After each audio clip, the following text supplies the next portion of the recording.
Marcus Chen wiped the sweat from his forehead as he crawled out of the collapsed mine shaft.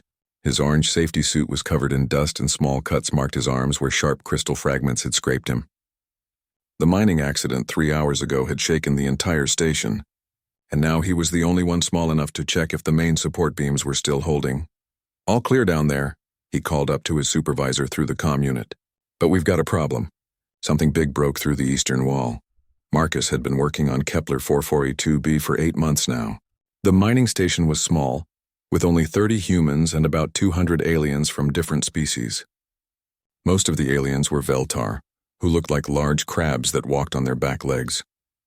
They were peaceful creatures who had been mining the planet's unique crystals for generations before humans arrived. The Veltar were friendly enough, but they kept to themselves mostly. Marcus had learned a few words of their clicking language, and some of them spoke broken galactic standard. They seemed to respect humans for their ability to fix things that others couldn't, though Marcus never understood why. As he walked back to the main building, Krethak approached him. Krethak was one of the older Veltar, with a shell that had turned dark blue with age. His voice made clicking sounds mixed with words Marcus could understand. "Human Marcus," Krethak said, his forearms moving in what Marcus had learned was a gesture of worry. "You go down in deep place?" "Yeah, I checked the supports." "They're holding fine," Marcus replied, pulling off his helmet. "But there's something down there. Looks like the explosion opened up some kind of old chamber." Krethak's large black eyes went wide. He made several rapid clicking sounds to other Veltar nearby, and soon a small crowd had gathered. They all looked worried and excited at the same time. "What is it?" Marcus asked. "What's got everyone so worked up?" Krethak was quiet for a long moment, then gestured for Marcus to follow him. They walked to the eastern edge of the mining platform, where a few Veltar were looking down into the newly opened crater, with what looked like fear and hope mixed together. Marcus looked down and felt his breath catch. Half buried in the crystal debris was something huge. At first glance it looked like a building that had fallen over, but as his eyes adjusted he could see it was more than that. The surface was smooth in some places and covered with what looked like metal plates in others. Thick cables or tubes ran along its length like veins, and there were sections that looked almost organic. "What the hell is that thing?" Marcus muttered. "Guardian," Krethak said quietly. "Very old. Very broken." Marcus stared at the massive object. It had to be at least 50 meters long, maybe more. Parts of it were buried so deep he couldn't see where it ended. "A Guardian? Like a security system?" "Protect colony," Krethak explained, his words coming slowly as he searched for the right ones in galactic standard. "Many, many seasons ago, Guardian watch over us. Keep bad things away. But now..." He made a clicking sound that Marcus had learned meant sadness. "Guardian sleep. Cannot wake up." Other Veltar gathered around them, all talking in rapid clicks. Marcus caught a few words he recognized. Danger, hunters, and something that sounded like death from void. "Krethak," Marcus said, getting the old Veltar's attention. "What kind of danger are you talking about?" Krethak's shell seemed to darken even more. "Void hunters come soon. Always come when Guardian not working. Take everything. Kill everyone. We try fix Guardian many times. Cannot do it. Other sky people try. Cannot do it. Guardian kill them when they try." Marcus felt a chill that had nothing to do with the planet's thin atmosphere. "It kills people who try to fix it? Has defense. Hurt anyone who touch wrong way, but..." Krethak looked at Marcus with what might have been hope in his large eyes. "Humans different. Humans fix things other people cannot fix. Maybe human can help Guardian." Marcus looked back down at the massive alien construct. His engineering background told him it was probably some kind of advanced AI or robot. But unlike anything he'd ever seen, the mix of organic and mechanical parts was fascinating and terrifying at the same time. "I don't know," he said honestly. "I'm just a mining engineer. I fix drilling equipment and air recyclers, not ancient alien war machines." "Please," Krethak said, and the desperation in his voice was clear, even through the translation difficulties. "Void hunters come every few seasons. Last time they take half of colony before we hide in deep caves. Next time maybe they take all." Marcus was quiet for a long time, staring down at the Guardian. Every logical part of his brain told him to walk away. He was one human on a remote mining station, not some kind of hero from the adventure stories he'd read as a kid. But another part of him, The part that had always been curious about how things worked was already wondering what was wrong with the Guardian and how it might be fixed. "How long until these Void Hunters show up?" he asked. Krethak made some clicking calculations with other Veltar. "Maybe 10 days. Maybe less. Skywatchers see bad signs, 10 days. Marcus looked around at the Veltar colonists, many of whom he'd worked alongside for months. They were good people, peaceful and hardworking. The idea of raiders coming to destroy everything they'd built made him angry in a way that surprised him. "If I go down there and look at it," he said slowly. "Just look, mind you. Can you keep everyone else away? I don't want a crowd if this thing decides to defend itself." Hope spread across Krethak's face like sunrise. "Yes, yes. We keep all away. You look, maybe understand?" Marcus nodded, already regretting his decision but unable to walk away. "I'll need some equipment. Scanning tools, basic repair kit, maybe some climbing gear to get down there safely." "We get everything," Krethak promised. "Anything you need." As the Veltar scattered to gather equipment, Marcus stood at the edge of the crater and studied the Guardian more carefully. Even from up here he could see places where the metal plating had cracked and strange fluids had leaked out and crystallized. Some of the organic-looking sections appeared to be dried out or damaged. It looked like a machine that had been running for thousands of years without proper maintenance. Marcus had seen similar problems with mining equipment that had been pushed too hard for too long. The difference was that this machine might kill him if he made a mistake. But as he looked at the worried faces of the Veltar around him, Marcus knew he had to try. These people were counting on him, and despite his fears, he'd never been able to walk away from a problem that needed solving. "All right," he said to himself. "Let's see what makes you tick." The sun was setting over Kepler 442b's crystal formations, casting strange colors across the mining platform. Tomorrow Marcus would descend into the crater and face something that had killed others who tried to help it. But tonight, he would study every piece of technical data the Veltar had about their Guardian and prepare for what might be the most important repair job of his life. Marcus spent the entire night reading through everything the Veltar had about the Guardian.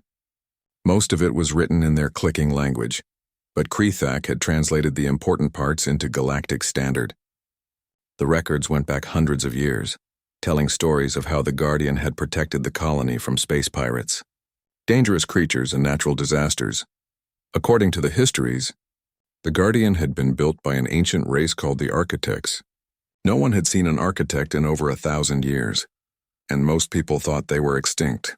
The Guardian was supposed to be self-repairing, but something had gone wrong about 50 years ago.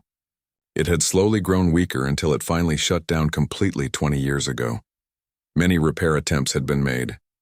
The Veltar had tried using their biotechnology, growing new organic components to replace the damaged ones. Galactic Union engineers had sent advanced repair drones that could work at the molecular level.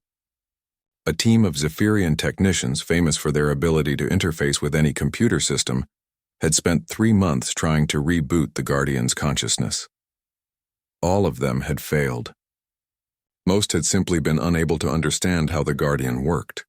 A few had been hurt or killed when the Guardian's defensive systems activated. The last attempt 5 years ago had ended when a repair drone got too close to the Guardian's core and was instantly vaporized by some kind of energy pulse. As Marcus read these reports, he noticed something that bothered him. Every repair attempt had focused on using advanced technology to fix what was obviously a very advanced machine. But Marcus had learned something important during his years as an engineer. Sometimes the most complicated problems had simple solutions. At dawn, Marcus gathered his equipment and made his way to the crater. Krethak and several other Veltar were waiting for him, all looking nervous and hopeful. Marcus had brought basic tools: a standard scanner, some cleaning supplies, a toolkit with wrenches and screwdrivers, and a roll of duct tape. "That's it?" asked Velnara, a younger Veltar who spoke better Galactic Standard than most. "Other repair people brought machines bigger than you are." Marcus shrugged as he checked his climbing harness. "Sometimes bigger isn't better. I want to understand what I'm working with before I start trying to fix it." The descent into the crater was easier than he'd expected. The crystal formations gave him plenty of handholds, and within 10 minutes he was standing next to the Guardian's head. Up close it was even more impressive and intimidating. The head alone was the size of a small building. What he had thought were metal plates from above were actually a complex mix of organic and mechanical materials that seemed to flow together seamlessly. Some sections looked like they were made of the same crystals that grew naturally on the planet, but arranged in patterns too perfect to be natural. Marcus started his examination at what looked like a main access panel on the side of the head. Unlike the previous repair teams, he didn't immediately try to connect his scanner to the Guardian systems. Instead, he spent an hour just looking at everything, taking notes and trying to understand the overall design. "Interesting," he muttered to himself. "You're not just a machine, are you? You're more like a living creature with machine parts." The Guardian's bio-neural networks were visible through transparent sections of its outer shell. They looked like blood vessels, but they glowed faintly with different colors. Most of them were dark now, but a few still pulsed weakly with dim light. Marcus noticed that many of the neural pathways were blocked with a crystalline buildup. It looked similar to how mineral deposits could clog water pipes in the mining station. The previous repair teams had probably seen this too, but they would have tried to dissolve the blockages with chemicals or break them apart with energy beams. Marcus had a different idea. He opened his toolkit and pulled out a thin wire brush, the kind he used to clean corrosion from electrical contacts. Very carefully, he found a small access port that looked like it hadn't been damaged by previous repair attempts. He removed the cover and peered inside with a small flashlight. "Just like I thought," he said. "You're all clogged up, aren't you?" The neural pathways inside were coated with crystal deposits, but Marcus could see that the deposits weren't part of the original design. They had grown there over time, probably from exposure to the planet's atmosphere. The Guardian's self-repair systems couldn't clear them, because they had been designed to work with the original architect technology, not with the local crystal formations. Marcus began the slow, careful process of cleaning the neural pathways. He used the wire brush to gently scrape away the crystal deposits, working millimeter by millimeter. It was delicate work that required steady hands and patience. The Veltar biotechnology couldn't do this kind of fine work, and the advanced repair drones were too big to fit into the tiny spaces between neural fibers. As he worked, Marcus started talking to the Guardian, the same way he talked to stubborn mining equipment. "Come on, big guy. I know you're in there somewhere. Just need to clear out all this junk that's been building up. Nobody's taken proper care of you for decades, have they?" After 2 hours of careful cleaning, Marcus noticed something amazing. The neural pathway he had been working on began to glow more brightly. The light pulsed gently, almost like a heartbeat. "There we go," Marcus said with satisfaction. "That's better, isn't it?" Encouraged by this success, Marcus continued his work. He cleaned neural pathway after neural pathway, sometimes having to contort himself into impossible positions to reach the blocked areas. His human hands, evolved for tool use and fine manipulation, could reach places that the clumsy appendages of other species couldn't access. By midday, Marcus had cleared several major neural networks, and the Guardian's head was noticeably brighter. But he knew he needed to do more than just clean the existing systems. Some of the Guardian's components were actually damaged, not just blocked. This was where Marcus's unconventional approach really showed its value. Instead of trying to replace the damaged parts with similar technology, he decided to work with what he had. He used pieces of mining equipment to create bypass connections around damaged neural clusters. He wrapped broken conduits with duct tape to seal leaks, then rerouted the energy flow through backup systems that the previous repair teams hadn't even noticed. The work was slow and sometimes dangerous. Once, he accidentally touched a live neural fiber and got a shock that knocked him unconscious for several minutes. When he woke up, he found himself lying on the ground with the strangest sensation that something had been looking through his memories. "Did you just scan my brain?" he asked the Guardian, rubbing his head where it ached. There was no response, but Marcus had the distinct feeling that he was being watched. As the day continued, Marcus made connection after connection.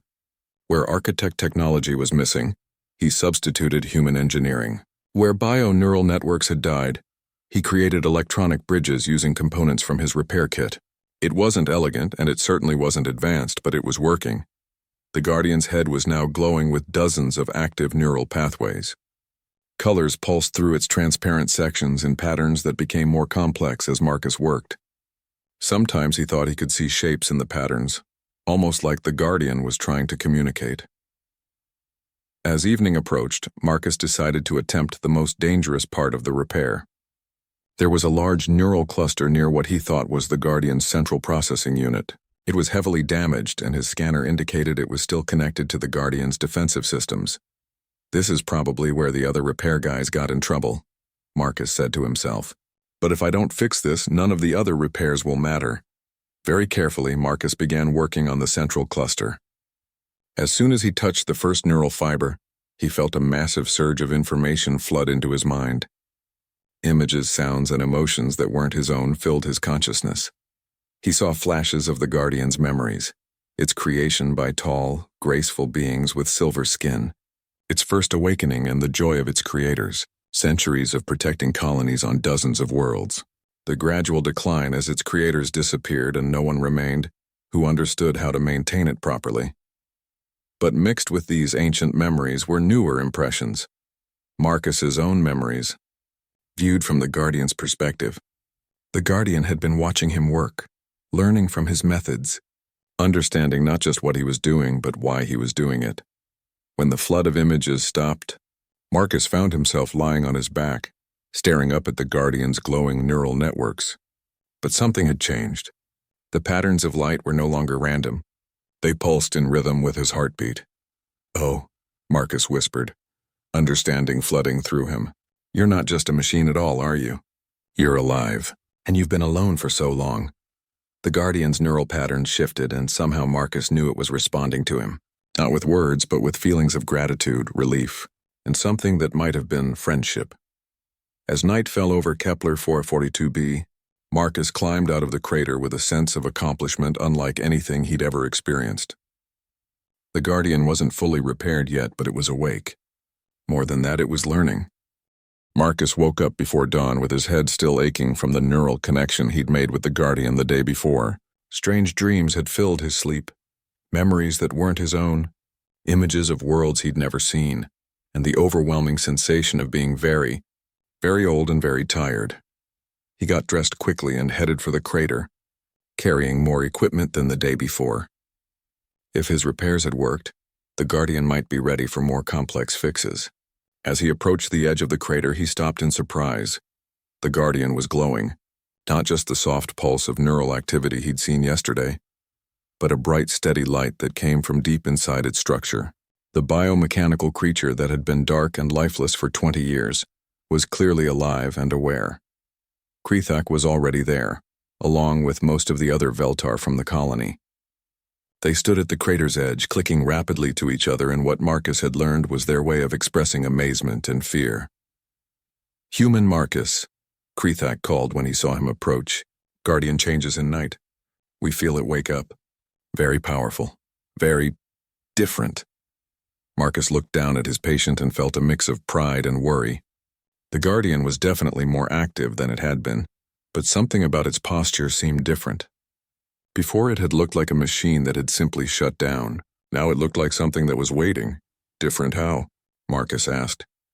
Krethak made a series of clicks that didn't translate well. "Guardian learn from you. We feel it in our shells. It thinks new thoughts now. Human thoughts." Before Marcus could ask what that meant, the ground began to shake. Dust and small rocks tumbled into the crater as a deep humming sound filled the air. The sound was almost too low to hear, but Marcus felt it in his bones. "Everyone back," he shouted, grabbing Krethak's arm and pulling him away from the crater's edge. The humming grew louder, and suddenly the Guardian began to move. Massive limbs that had been buried under crystal debris pushed free of the ground. The creature's head lifted, turning toward the surface where Marcus and the Veltar stood watching. Marcus had thought the Guardian was big when it was lying down. Now as it rose to its full height, he realized just how massive it really was. Nearly 50 meters tall, its biomechanical body was an amazing mix of organic curves and metallic armor plating. Energy conduits pulsed with light throughout its frame like glowing veins, and its head housed what were clearly sensor arrays that reminded Marcus of both eyes and radar dishes. The Veltar colony fled in terror, their clicking voices raised in panic. But Marcus stood his ground, fascinated despite his fear. This was what he had brought back to life. This incredible being had been sleeping under their feet for decades. The Guardian's head turned until its sensor arrays focused directly on Marcus. For a long moment they stared at each other, the tiny human and the towering alien construct. Then, to everyone's amazement, the Guardian began to lower itself down. Slowly, carefully, the massive being knelt in the crater. It brought its head down until it was only a few meters away from Marcus, close enough that he could feel the heat radiating from its biomechanical systems. The gesture was unmistakable. The Guardian was bowing to him. "Well, that's not something you see every day," Marcus muttered, his voice shaky with awe. The Guardian's head tilted slightly, and Marcus felt that strange sensation again, as if something was gently touching his thoughts. Not invading or controlling, just connecting. Through that connection came a flood of gratitude and respect that was almost overwhelming. But there was something else in the connection, something that made Marcus take a step back in surprise. The Guardian wasn't just grateful, it was curious about him. It was studying the way he thought, the way he approached problems, the way he refused to give up when things seemed impossible. "You're learning from me," Marcus said aloud. "Aren't you?" The Guardian's sensor arrays shifted slightly, and Marcus felt what could only be described as agreement through their neural link. But then came something even more surprising. Images and information flowing from the Guardian to Marcus. The Guardian showed him what it had been doing during the night. While Marcus slept, it had been using the repairs he'd made to access systems that had been offline for decades. It had started rebuilding itself, but not exactly the way it had been before. Instead, it was incorporating the methods and materials Marcus had used in his repairs. Where Marcus had used duct tape to seal a conduit, the Guardian had grown new biomechanical tissue that served the same function, but was perfectly integrated with its systems. Where Marcus had created electronic bridges between damaged neural networks, the Guardian had developed hybrid connections that combined architect biotechnology with human engineering principles. "You're adapting," Marcus breathed.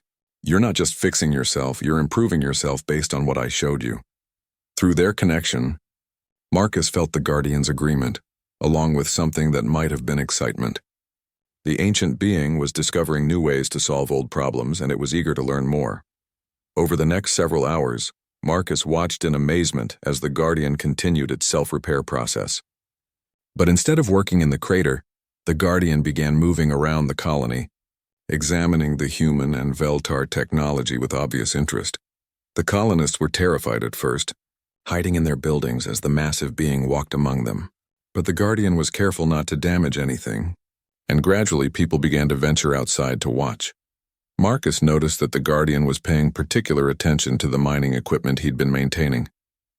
It studied the drilling rigs, the ore processors, and the power distribution systems with the same careful attention Marcus had shown to its neural networks. "What are you planning?" Marcus asked during one of their brief neural connections. The answer came not in words, but in images and feelings. The Guardian was preparing for something. It had detected signs of danger approaching. The same danger that had threatened the colony for years while it slept helplessly. "The Void Hunters?" Marcus asked. The Guardian's response was a wave of grim determination. Yes, the Void Hunters were coming, probably within the next few days. But this time would be different. This time the Guardian was awake and it had learned new tricks.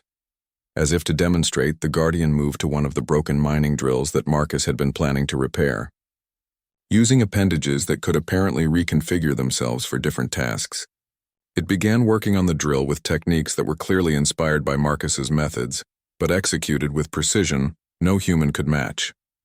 Within minutes, the drill was not just repaired but improved. The Guardian had reinforced its weak points, upgraded its power systems, and added new capabilities that Marcus was sure hadn't been in the original design.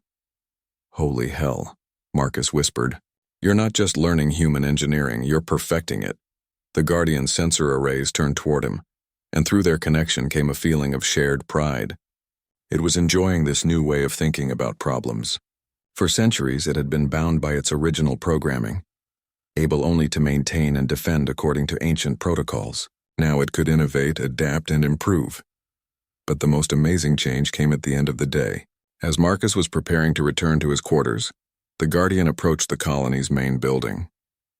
Instead of the threatening posture one might expect from a massive war machine, it knelt again and extended one of its smaller manipulator arms. In the palm of its biomechanical hand was a small device that looked like a combination of human technology and Guardian biomechanics. Marcus recognized some of the components, pieces from his repair kit integrated with what looked like Guardian neural tissue and power cells. "What is it?" Marcus asked, taking the device carefully. The answer came through their neural link. It was a gift. A communication device that would allow Marcus to stay in contact with the Guardian, even when they weren't physically close. But more than that, it was proof of what the Guardian had become. Not just an ancient war machine, but something new. Something that could create as well as destroy. As Marcus held the device, he felt a new connection form with the Guardian. This time the link wasn't painful or overwhelming. It was warm, comfortable, like talking to an old friend. Through this new connection, Marcus felt the Guardian's emotions clearly for the first time. Gratitude, yes, but also affection. The massive being had become genuinely fond of the small human who had refused to give up on it. More importantly, it respected Marcus not just for fixing it, but for showing it a new way to think and grow. "The Void Hunters are really coming, aren't they?" Marcus asked through their link. The Guardian's response was complex: anticipation, concern, but also confidence. Yes, they were coming, but the Guardian was no longer the same being it had been before. It had learned from humanity's greatest strength, the ability to adapt and overcome seemingly impossible obstacles. As night fell over Kepler 442b, Marcus went to bed knowing that tomorrow would bring danger unlike anything the colony had ever faced. But for the first time since he'd arrived on this remote world, he wasn't worried. The Guardian was awake, it was learning, and it had decided that this colony and the humans in it were worth protecting. The warning came at dawn on the third day after the Guardian's awakening. Marcus was having breakfast when alarms began blaring throughout the colony. He rushed to the command center where Velnara was staring at the long-range sensors with obvious fear. 12 ships, she reported, her voice shaking. Void Hunter configuration. "They'll be here in 6 hours." Marcus felt his stomach drop. 12 ships was more than had ever attacked the colony before.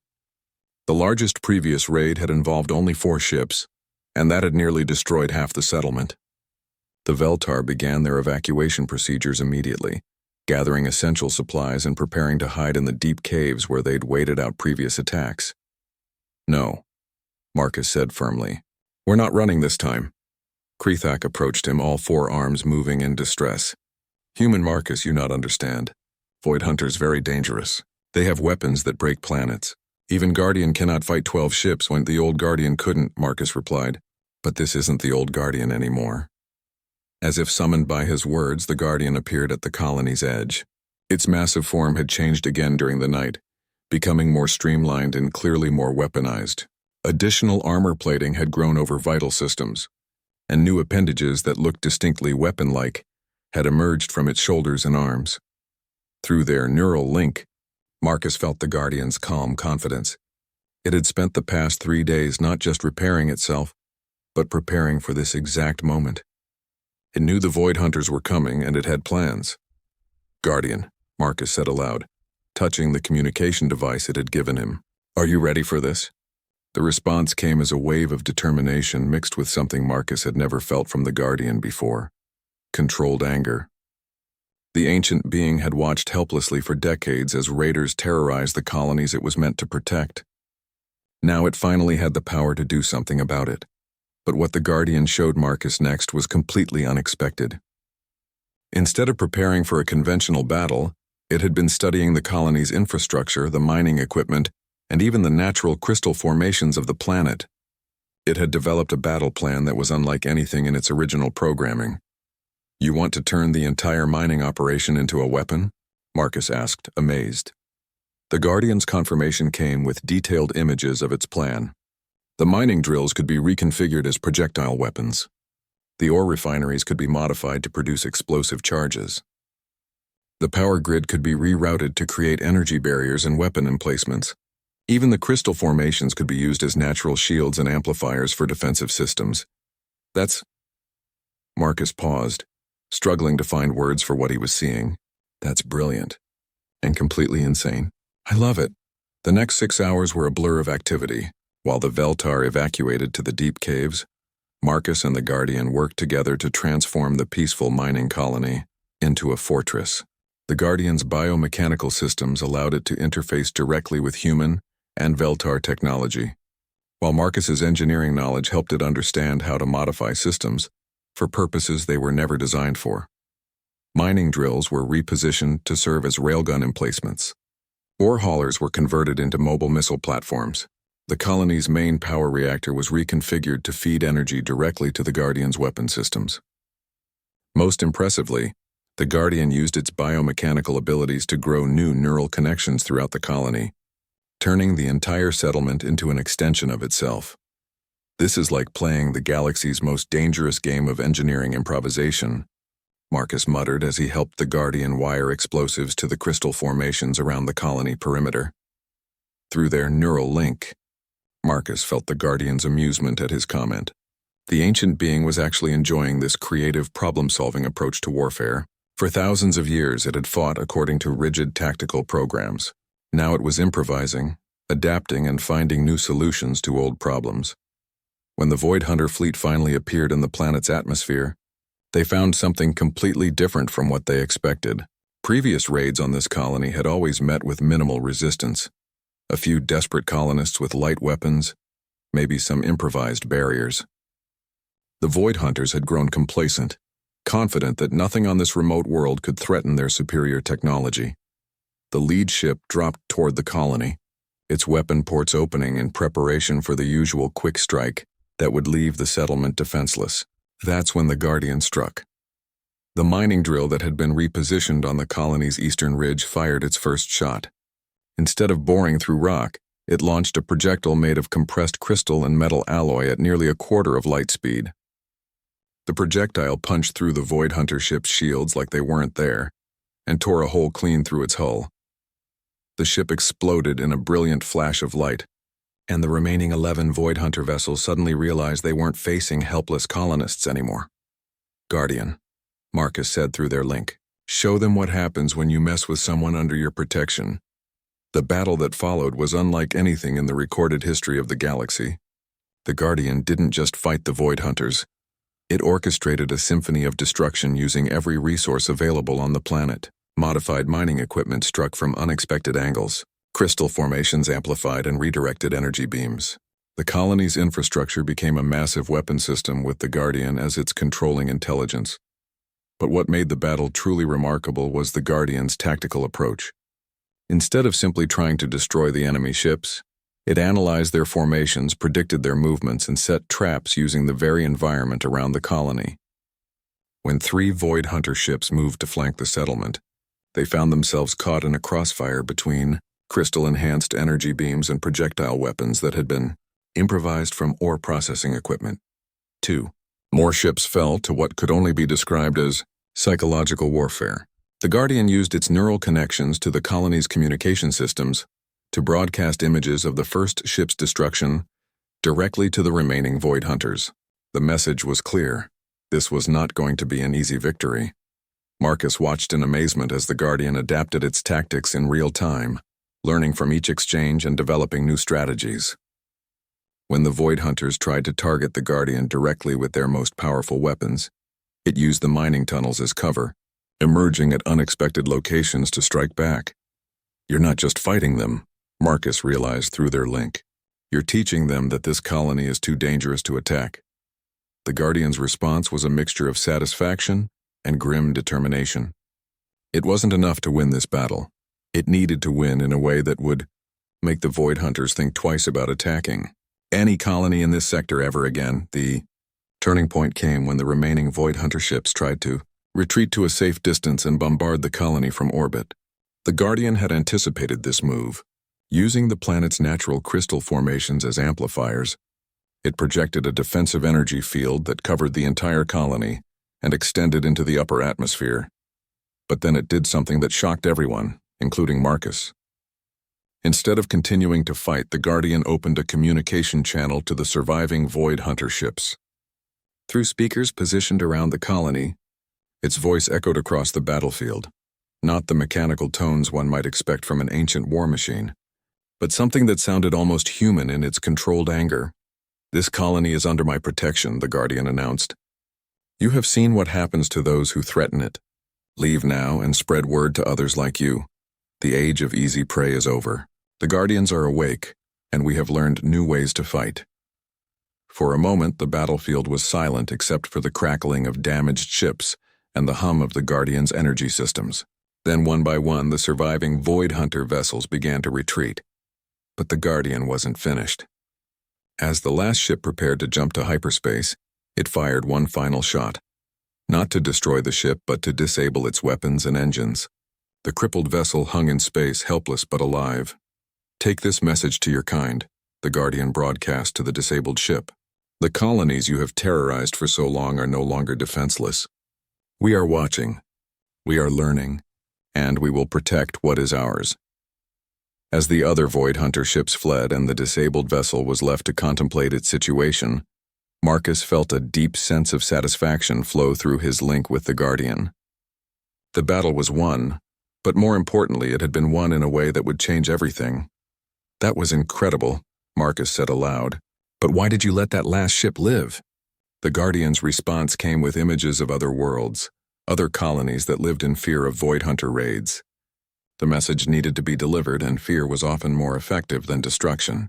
Word would spread through the criminal networks that ran raiding operations. Some colonies were no longer easy targets. As the sun set over Kepler 442b, Marcus stood beside his giant companion and watched the stars appear in the clear sky. Somewhere out there, other Guardians might be hearing the call to wake up. 3 days after the battle, Marcus was working on repairing some of the mining equipment that had been damaged during the fight, when Krethak approached him with news that would change everything. "Human Marcus," the old Veltar said, his voice filled with excitement and confusion. "Skywatchers receive many messages from far places. Very strange messages." Marcus wiped grease from his hands and looked up from the drill he'd been fixing. "What kind of messages?" "Other colonies. Other worlds. They say their Guardians wake up. All at same time.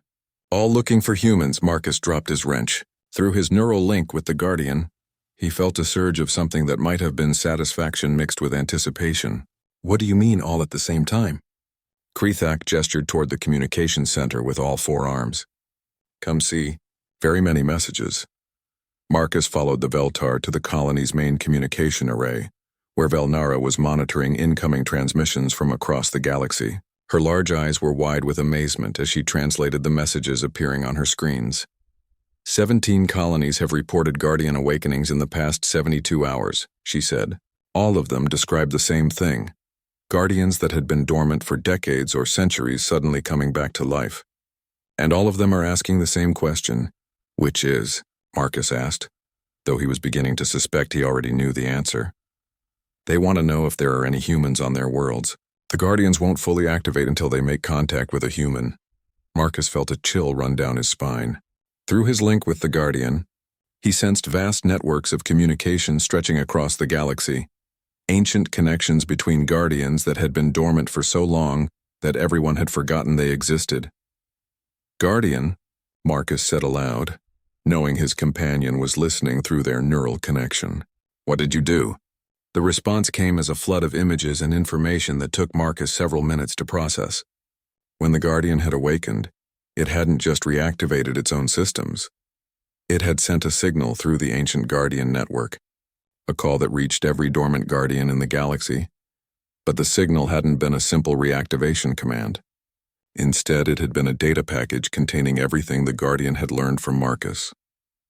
The repair techniques, the creative problem-solving methods, the human approach to engineering that combined determination with innovation.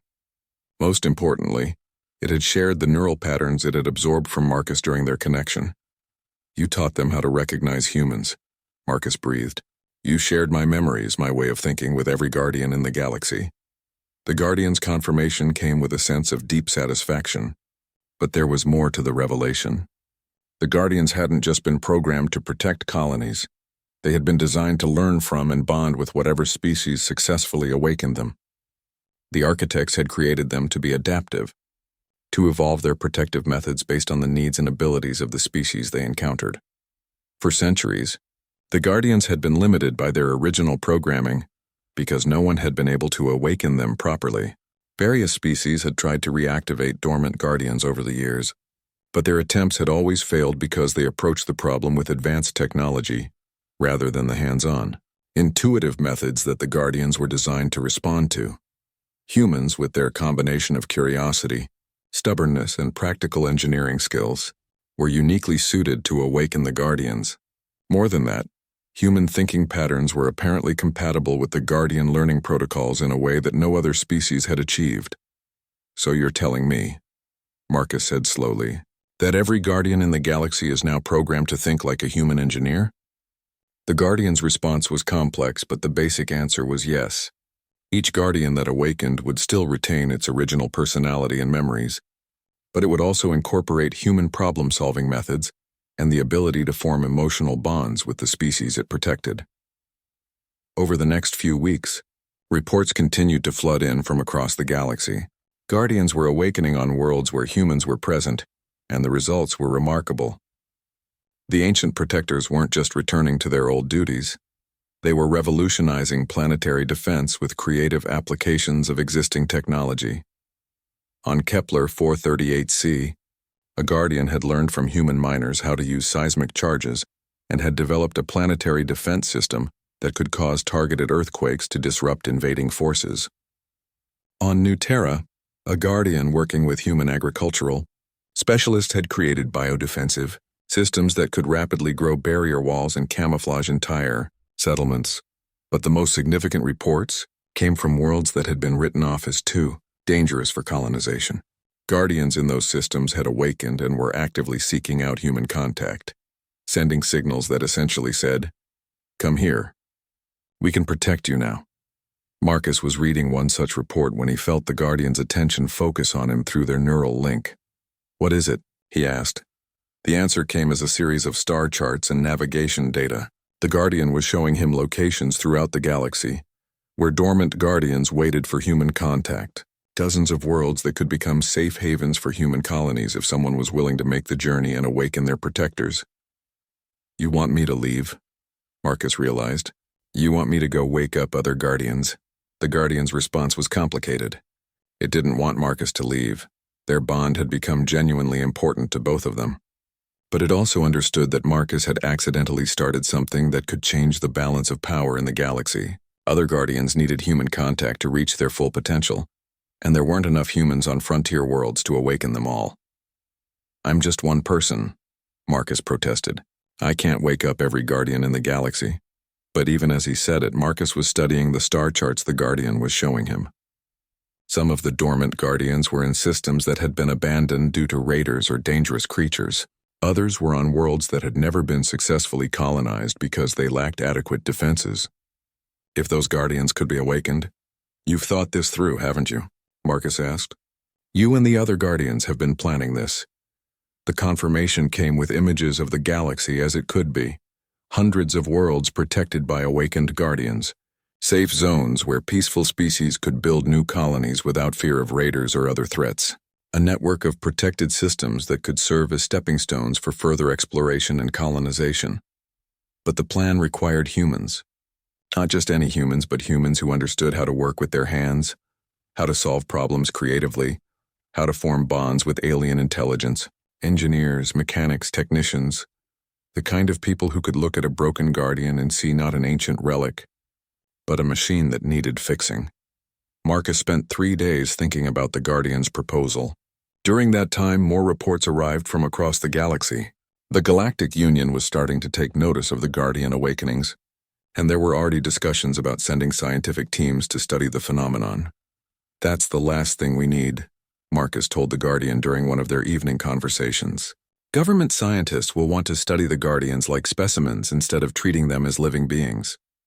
The Guardian's agreement came with undertones of worry. It had accessed galactic databases and learned about how various governments and organizations had treated other forms of artificial intelligence in the past. Many of the Guardians might face imprisonment or forced study if they fell under official control. On the 4th day, Marcus made his decision. "I'll do it," he told the Guardian, "but not alone. I'm going to put out a call for volunteers, engineers, mechanics, anyone who knows how to fix things and isn't afraid of adventure. We'll create teams to seek out dormant Guardians and awaken them properly. The Guardians' joy at his decision was overwhelming, flooding through their neural link with warmth and gratitude. But there was also concern for Marcus's safety and well-being. "I'll be careful," Marcus promised, "and I'll stay in contact through the Guardian network. You'll know if I'm in trouble." That evening, Marcus composed a message that would be broadcast across human space. He kept it simple. "My name is Marcus Chen, and I'm an engineer on Kepler 442b. 3 weeks ago, I fixed something that had been broken for 20 years. What happened next changed everything, not just for me, but potentially for the entire galaxy. If you're someone who likes to fix things, who doesn't give up when problems seem impossible, and who wants to be part of something bigger than yourself, I have a job offer you won't believe. Contact me at these coordinates. Bring your tools." The response was immediate and overwhelming. Engineers from mining stations, mechanics from cargo haulers, technicians from research stations. Hundreds of humans responded to Marcus's call within the first day. Many of them had heard rumors about the Guardian awakenings and wanted to be part of whatever was happening. Marcus spent the next week interviewing volunteers and organizing teams.